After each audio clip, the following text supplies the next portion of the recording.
es que qué origen tienen esas adenopatías. O son de origen reactivo, también llamado inflamatorio, o son de origen neoplásico. No existen más orígenes de las adenopatías. Y lo vamos a poner bien sencillo. Habitualmente, las características de las adenopatías de origen reactivo, uno, tiene su carácter agudo, significa que son de horas, de días o máximo algunas semanas, habitualmente menos de 2 semanas, entonces tiene un carácter agudo reciente. Número 2, se acompaña de un proceso sistémico inflamatorio, vale decir, suele haber fiebre, puede haber náuseas, puede haber vómitos, ¿listo?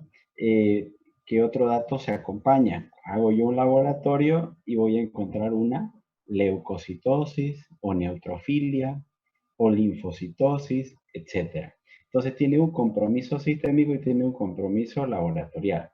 Si hablamos específicamente de otras características, pero de las adenopatías, ya se van a dar cuenta que las de origen reactivo habitualmente suelen medir menos de 3 o menos de 2 centímetros y son chicas.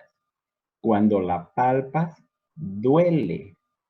Se acompaña de signos inflamatorios alrededor de la adenopatía.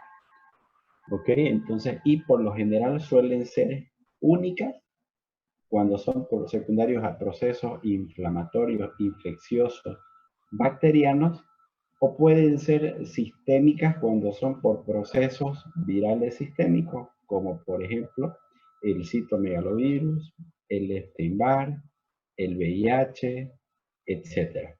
Ya entonces estamos viendo las características generales para que ustedes puedan encajar qué tipo de adenopatías es que tiene esa persona.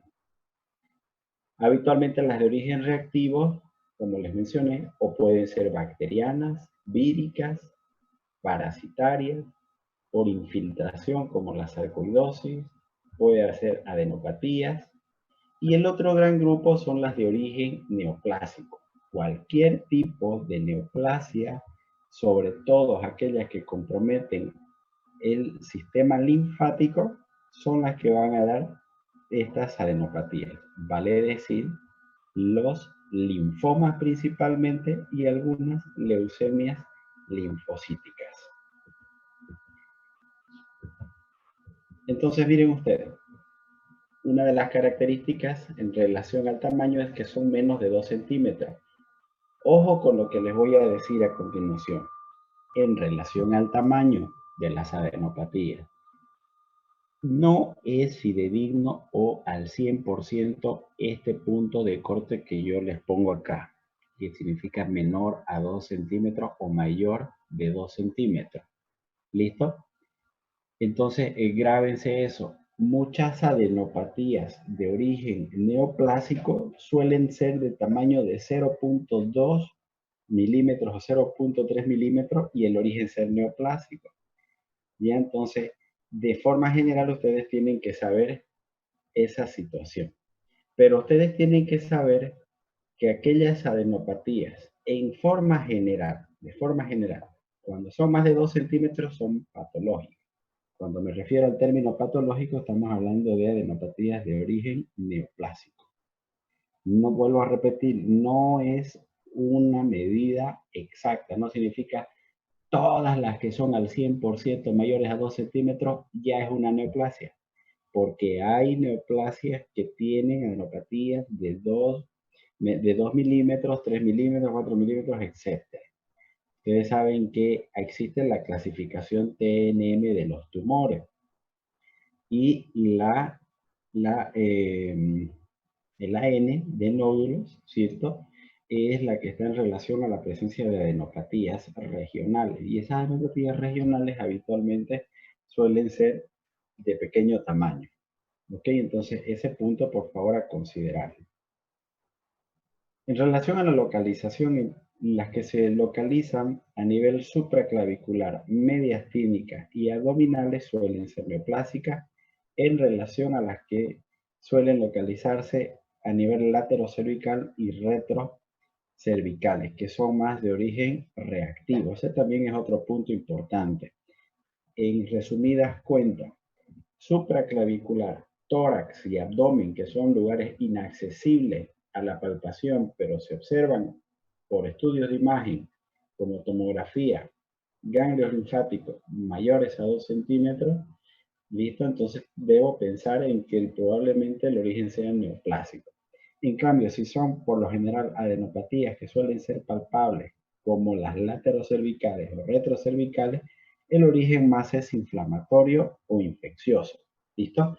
El típico ejemplo, una faringoamigdalitis, habitualmente que viene con fiebre, viene con odinofagia, puede haber disfagia, y cuando te palpas en la región submandibular, un ganglio, ¿cierto? Y ese ganglio te lo palpas y duele y lo sientes caliente, y habitualmente suele ser en el lugar donde la amígdala está inflamada, y eventualmente puede ser en ambas regiones submandibulares. Entonces ese es un ejemplo para que se den cuenta. ¿Listo? En cambio, las que son de origen inflamatorio, hay una zona caliente y enrojecida alrededor de la adenopatía, suelen ser duras, grandes y no dolorosas, y cuando son duras, grandes y no dolorosas es más probable que sea el origen neoplásico. Eso también son otras de las características de las de origen neoplásico. Si hablamos de forma general, cuando yo pienso en una adenopatía de origen neoplásico, uno, que son de evolución insidiosa, lenta o crónica. Número dos, no hay habitualmente alteraciones en la fórmula leucocitaria. Número tres, eh, cuando yo palpo la adenopatía no duele. ¿Listo? Grábense eso. Palpan una masa que puede corresponder a un ganglio linfático y esta no duele, asústense. Es grande, es pétrea, es irregular, heterogénea, adherido a planos profundos. ¿Listo? Entonces son características de origen neoplásico. Y si la completa siendo mayor a 2 centímetros esta adenopatía, pues entonces tienen todas de decir de que el origen es neoplásico. Nuevamente recordando, si al presionar la duele y hay una zona caliente y enrojecida, origen infeccioso o bacteriano. Si es dura, grande y no dolorosa, es más probable que el origen sea neoplásico. Si son generalizadas, entonces aquí, como les mencioné, hay algunos procesos virales que suelen tener adenopatías generalizadas, como son los síndromes mononucleósicos. Esos síndromes mononucleósicos involucran a varios procesos virales, como toxoplasmosis, rubiola, mononucleosis, chagas agudos, sida, citomegalovirus. Cualquiera de estas enfermedades puede dar adenopatía generalizada y son de pequeño tamaño.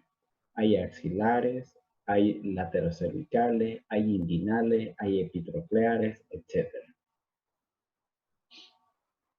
También cuando son generalizadas y están dentro de las características neoplásicas, mayor a 2 centímetros, duras, no dolorosas, profundas, heterogéneas, pétreas, etc.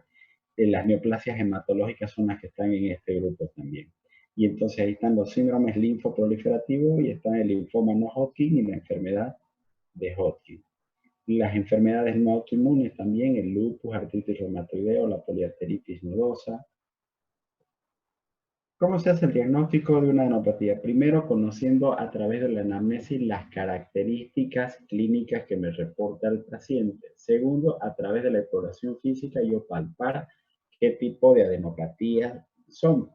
Y tercero, a través de pruebas complementarias, buscar en otras zonas que no se pueden o son inaccesibles a la palpación, observar o buscarlas a través de estudios complementarios. Y entre ellos, el de mejor utilidad para explorar o detectar las adenopatías son la tomografía. Entonces, de plano, lo que deberían solicitar es una tomografía tóraco, abdomino, pélvica, con contraste para localizar esas adenopatías. ¿Listo? Me puede servir también la ecografía abdominal antes de realizar una tomografía en búsqueda de patoesplenomegalia como entidades que están asociadas habitualmente a los procesos de aumento de los ganglios linfáticos. Habitualmente, si son niños, el origen probablemente sean reactivos. Esto significa de que en los niños menores de 5 años, habitualmente los procesos infecciosos suelen ser virales. Y cuando son por virus, ¿no es cierto? Entonces tienen que pensar ustedes en una rinofaringitis, una influenza, etcétera. Ya son habitualmente los principales causantes y en vías respiratorias. Cuando es de aparición repentina asociada a fiebre y dolor, nuevamente otra característica proceso infeccioso. Si es de evolución lenta, solapada, insidiosa, crónica y son grandes las hematopatías sin fiebre ni dolor, el origen es neoplásico. A la exploración física esta debe ser exhaustiva, ¿ya? Siempre pensar, miren, esto habitualmente es un error que ocurre, pensar siempre que tras de una adenopatía axilar inguinal puede encontrarse una herida o un forúnculo en las extremidades a las que el enfermo no ha dado importancia durante la anamnesis. Hay muchas personas, hombres o mujeres, que se suelen depilar las axilas y al depilarse sin las adecuadas medidas de asepsia y antisepsia, pueden inflamar un forúnculo y detrás de ese forúnculo inflamar una adenopatía y esta ser dolorosa o abscedarse y luego supurar. Entonces siempre tomar en cuenta esa situación, que yo mismo puedo provocar la inflamación de un ganglio cuando no tomo las medidas correctas de asepsia y antisepsia antes de pensar en una situación negativa o neoplásica. ¿Qué pruebas complementarias debo realizar? Un hemograma completo es la raíz, la base de todo. Pruebas microbiológicas, si sospecho que hay adenopatía generalizada de evolución solapada, no necesariamente de días, ¿ya? Entonces, pedir serología para toxoplasmosis, mononucleosis, rubeola, citomegalovirus, Chagas o SIDA en última instancia si hay factores de riesgo asociados.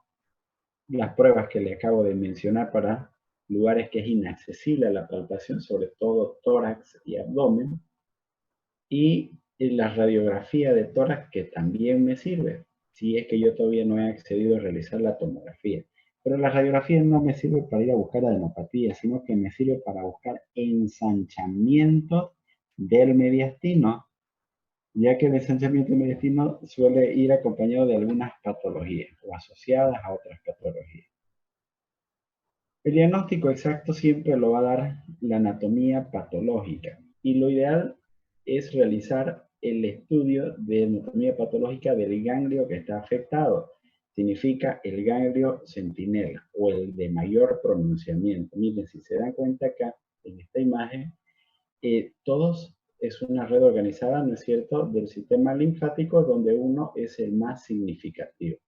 Y ese que es el más significativo o palpable o más accesible, entonces es el que tengo que ir a realizar el estudio. En el caso de la mama, por ejemplo, o en el caso de tiroides, lo que se realiza son las PAF, que es PAF, punción aspirativa con aguja fina. Va y solamente se punciona el ganglio que está afectado, se toma muestra y se envía a anatomía patológica. Esto es cuando es bastante significativo. Pero ¿qué pasa cuando yo tengo adenopatías en otras regiones? Por ejemplo, a nivel cervical, a nivel inguinal, y también palpo una que es relativamente significativa a nivel de la mama, por ejemplo. Entonces yo tengo que ir a acceder y también pensar en la estética de la persona. Tendré que buscar el ganglio que es representativo y estéticamente me va a quedar posterior a realizar la biopsia. En esos casos, entonces, si tengo un ganglio en el cuello y otro a nivel inguinal y es mujer, entonces voy a preferir, y es de considerable tamaño, entonces voy a preferir realizar la biopsia a nivel inguinal y no tanto en el cuello por la cicatriz que me puede quedar a posterior. Entonces hay que tomar siempre esos puntos. Si fuera solamente en el cuello donde yo tengo mi adenopatía representativa, no me va a quedar otra opción que realizarlo